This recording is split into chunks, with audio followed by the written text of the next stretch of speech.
Bienvenue dans cette petite présentation rapide des motos de Star Citizen dans sa version 3.1.4 qui nous propose enfin des motos pilotables. Jusqu'à présent, c'était vraiment très difficile d'arriver à les piloter.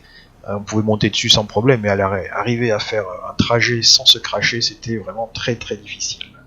Nous avons en face de nous la Nox, qui est une moto de vitesse avec simplement une seule place, pas de passagers, deux gros canons laser en dessous, et comme d'habitude dans Star Citizen, une finition impeccable, des textures de folie, des effets. Ici le petit moteur qui ronronne en nous attendant.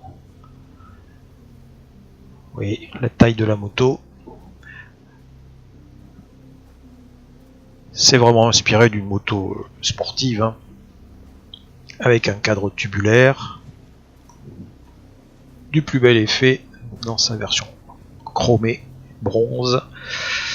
Voilà, on va monter dessus, on sélectionne la place du pilote et on y va. Alors c'est bien une moto, hein, il y a un guidon, un réservoir, une bulle de protection, quelques instruments de vol et la position du pilote vraiment très allongée. Et on y va tout doucement pour commencer, un peu plus vite ensuite.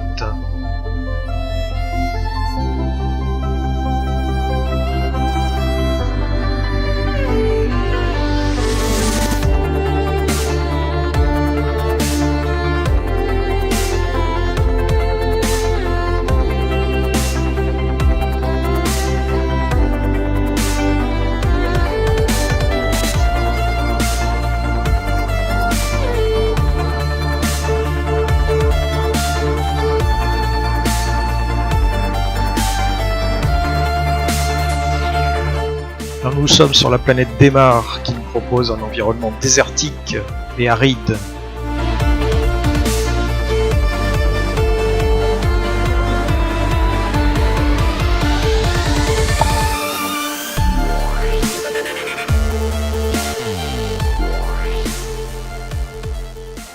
Et voilà pour la Nox. Et maintenant la Dragonfly, qui est une moto biplace avec le passager qui pourra défendre son équipage en tirant bien sûr sur les éventuels ennemis. La Dragonfly, c'est une espèce de petite GS spatiale avec ses deux valises à l'arrière, son cadre tubulaire et avec également un petit armement de canon aussi pour se défendre. La nouveauté de la 3.1.4, c'est que les motos ont un système de vol qui est vraiment basé sur un système anti-gravité qui va tenir compte justement de la masse de la planète sur laquelle évoluent les motos, qui seront donc dépendantes de la gravité de cette planète. Réactions différentes en fonction de l'endroit où elles évolueront, et également en fonction des événements climatiques comme le vent, les tempêtes ou autres.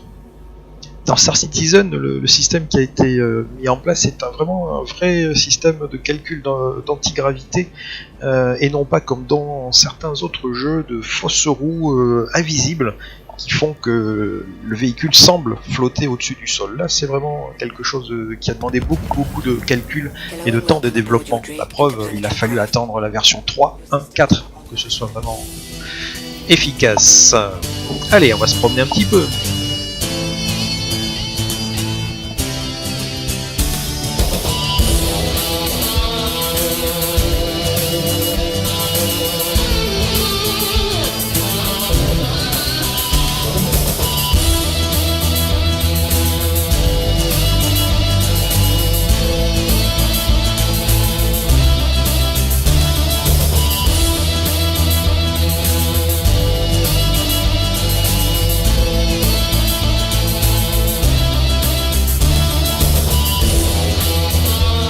Alors les motos dans Star Citizen se gardent toujours une petite marge par rapport au sol et aux objets qu'elles survolent.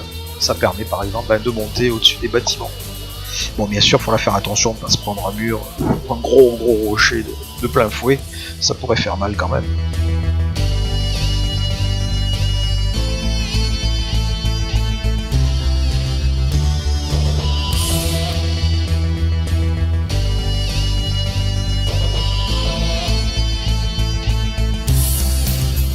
Et voilà, c'était la présentation des motos en cette version Alpha 3.1.4 de Star Citizen de mai 2018.